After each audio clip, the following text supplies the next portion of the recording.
A Republican icon comes out for marriage equality. We've had a string of major marriage wins over the last few months, but now anti-gay groups are trying to tear those victories down in court.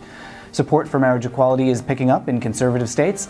A terminally ill woman in Indiana is one step closer to having her marriage recognized, and we have more lawsuits on the horizon in the South.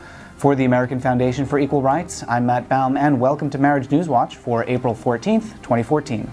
Former Senator Alan Simpson is a Republican icon in Wyoming, and now he's also one of the state's leading advocates for the freedom to marry.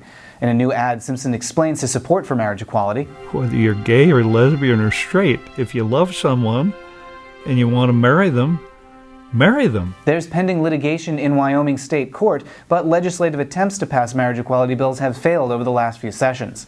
Public support for marriage in Wyoming is surprisingly high, with 57% in support and only 32% opposed. Utah had a huge win for marriage equality in December, and now that victory is getting put to the test. Last week, lawyers for both sides were grilled by the 6th Circuit Court of Appeals. Oral arguments seem to go well. Next, we'll have another round of oral arguments on Thursday of this week, this time regarding a recent victory in Oklahoma. We could get a ruling in both cases sometime in the next few weeks, and then it's on to the U.S. Supreme Court. But while we wait for a ruling in those cases, yet another federal judge has ruled against a state marriage ban. This time it was in Indiana, and the ruling only applies to one couple, Amy Sandler and Nikki Kwasny, who are married in Massachusetts and need recognition in their home state due to Kwasny's ovarian cancer.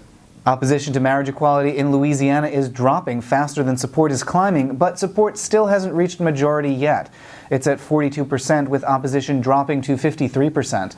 At this rate, it could still be several years before the state has majority support. Polling numbers are much closer in North Carolina, with support at 40% to 53%.